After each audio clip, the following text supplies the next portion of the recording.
Plastic waste और biomedical waste का समाविष्ट होता है। ई वेस्ट मतलब ऐसा इलेक्ट्रिक मटेरियल जो यूज़ करने के बाद हम क्या करते हैं, फेंक देते हैं।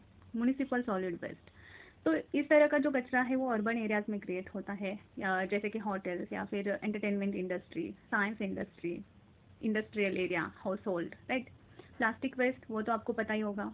नेक्स्ट हम बोल सकते हैं बायोमेडिकल वेस्ट। बायोमेडिकल वेस्ट जो है मेनली हॉस्पिटल या फिर मेडिकल से क्रिएट होता है, ठीक है। तो कोविड-19 के दरमियान आपने देखा होगा कि कितने ह्यूज अमाउंट में बायोमेडिकल वेस्ट क्रिएट हुआ था, ठीक है। तो इस तरह की कोई वेस्ट पोल्यूशन है उनका समावेश सॉलिड वेस्ट पोल्यूशन में होता है, ठीक है। तो सॉलिड वेस्ट पोल्यूशन हो तो रहा है, बट उसके पीछे के रीजंस क्या है, क्यों सॉलिड वेस्ट पोल्यूशन हो रहा है, ठीक है। तो पहले हम बोल सकते हैं इशू ऑफ सेग्रीगेशन। तो बहुत बार ऐसे होता है कि हम सूखा कचरा और गीला कचरा एक साथ मिक्स कर देते हैं, ठीक है। तो जब उसके डिस्पोजल की बात आती है, कचरे के डिस्पोजल की बात आती है, तब इशू क्रिएट होता है, मतलब हम ठीक से उसे डिस्पोज नहीं कर पाते। तो पहले से अगर अच्छे से सेग्रीगेट किया हुआ कचरा हो तो वो कलेक्ट करने में भी आसानी जाती है और उसका डिस्पोजल करने में भी आसानी हो जाती है, ठीक है।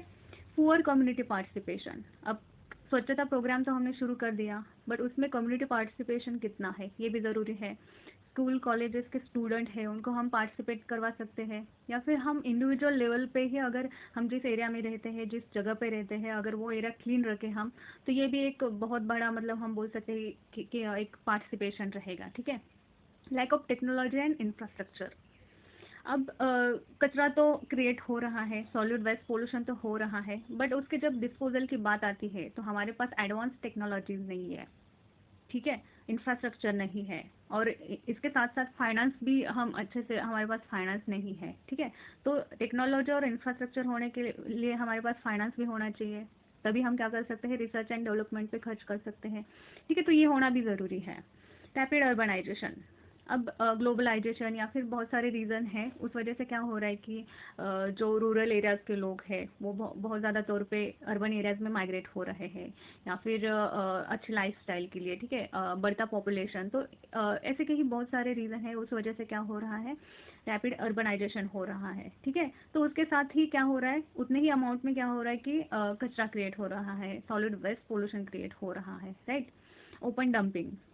जो परमिसिबल हाइट है वो 20 मीटर तक है। अगर आप किसी एरिया में 20 मीटर हाइट से ज़्यादा अगर कचरा डंप करते हो तो उससे कई और प्रॉब्लम क्रिएट हो सकते हैं, ठीक है। तो परमिसिबल हाइट कितनी है, 20 मीटर तक है, उससे ज़्यादा आप उस एरिया में मतलब कचरा डंप नहीं कर सकते। बट बहुत सारे ऐसे एरियाज़ हैं वहाँ पे हमें उससे कई ज़्यादा हाइट में कचरा डंप किया दिखाई देता है। और एक स्टडी के अनुसार ऐसे भी कहा गया है कि जो अर्बन एरियाज है, इंडिया में जितना अर्बन एरिया है उनमें, उस एरिया में 10,000 हेक्टर से भी ज़्यादा लैंड क्या है, डंप्ड एरिया में लॉक्ड है। तो इमेजिन करो कि अगर हम वो एरिया क्लीन करते हैं तो उसका यूटिलाइजेशन हम कितने अच्छे तरीके से कर सकते हैं, ठीक है। तो ऐसे कई रीज़न है, अगर इसमें आपको कुछ नए पॉइंट्स भी सोचते हैं तो आप ऐड कर सकते हो उसमें, ठीक है। अब इसका इम्पैक्ट क्या होता है ओवरऑल सॉलिड वेस्ट पोल्यूशन का, ठीक है। तो पहले हम बोल सकते हैं कि air pollution and water pollution. अब एयर पोल्यूशन कैसे, जब सॉलिड वेस्ट के डिस्पोजल की बात आती है तब क्या होता है, उससे बहुत सारे जो टॉक्सिक गैसेस हैं वो बाहर निकलते हैं। मान लो कि आपने प्लास्टिक को ऐसे ही ओपन एरिया में जला दिया तो उससे क्या हो जाएगा, कार्बन डाइऑक्साइड या फिर और भी कई हार्मफुल गैसेस है वो एयर में स्प्रे हो जाएंगे, ठीक है। और अल्टीमेटली क्या हो जाएगा, जो सीवियर हेल्थ प्रॉब्लम है वो क्रिएट हो जाएंगे। Water pollution. अब अगर कचरा आप ऐसे ही वाटर में फेंक देते हो तो उससे क्या हो जाएगा, वाटर की क्वालिटी जो है वो डिग्रेड हो जाएगी। आज भी बहुत सारे ऐसे रूरल एरियाज है वहाँ पे एक्वा का या फिर फिल्टर का यूज़ नहीं किया जाता घरों में, लोग ऐसे ही रिवर का पानी या फिर लेक का पानी पीने के लिए यूज़ करते हैं। तो इमेजिन करो अगर ऐसा कॉन्टेमिनेटेड वाटर अगर वो पीने के लिए यूज़ करते हैं तो कैसे सीवियर हेल्थ प्रॉब्लम क्रिएट हो सकते हैं, ठीक है। तो इन बातों पर हमें ध्यान देना ज़रूरी है। Climate change.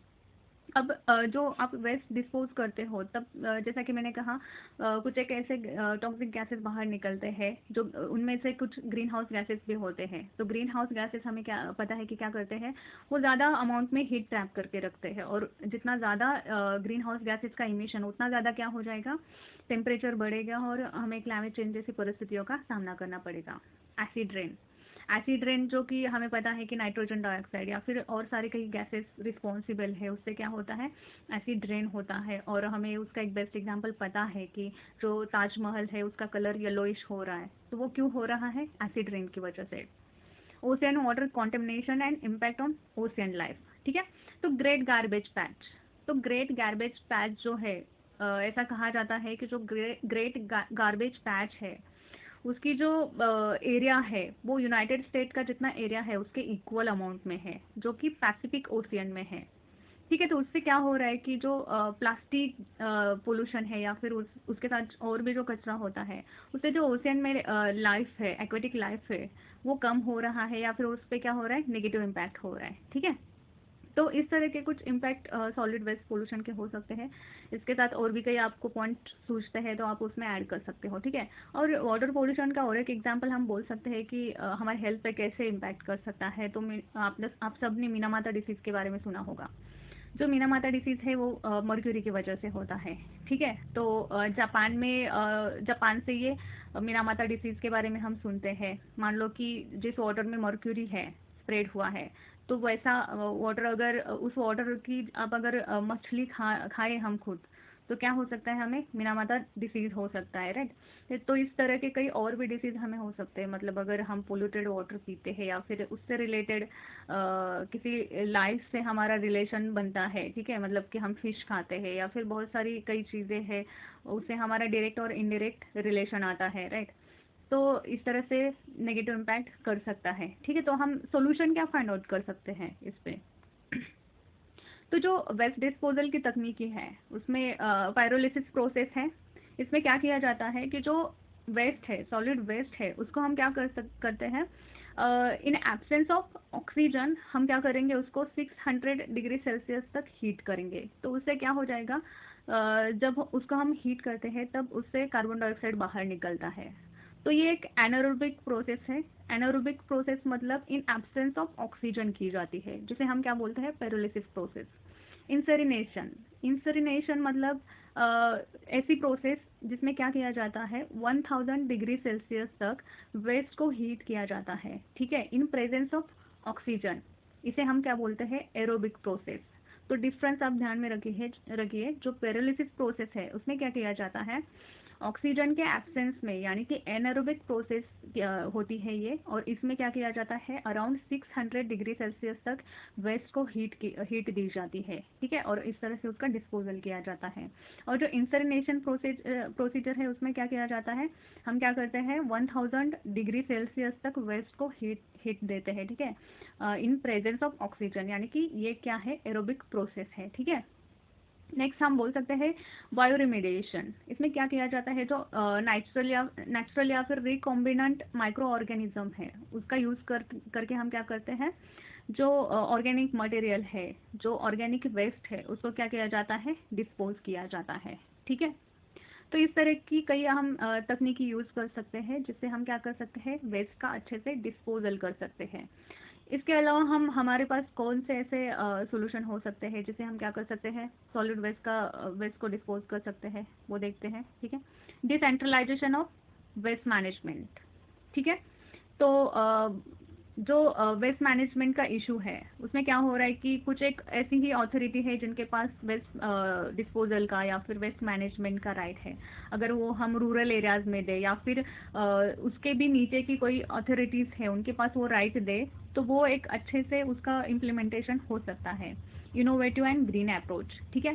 तो हमें एक ऐसी तकनीकी उस पर रिसर्च एंड डेवलपमेंट करना चाहिए जो उसका अगर हम डिस्पोजल करते हैं, वेस्ट का डिस्पोजल करते हैं, तो उससे कम अमाउंट में गैसेस बाहर निकले, वो कम हार्मफुल हो, उससे जो कुछ मटेरियल बाहर निकलता है और वो उसका हम रीयूज भी कर सके, ठीक है।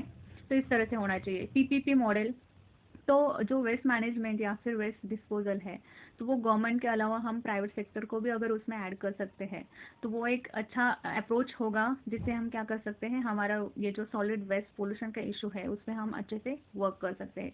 रिसर्च एंड डेवलपमेंट, ठीक है, तो ये भी एक इम्पॉर्टेंट है। और इसके साथ साथ जो solid waste related act and policies है उसका अच्छे से इम्प्लीमेंटेशन होना और उसके साथ साथ लोगों का उसको सपोर्ट होना, ये भी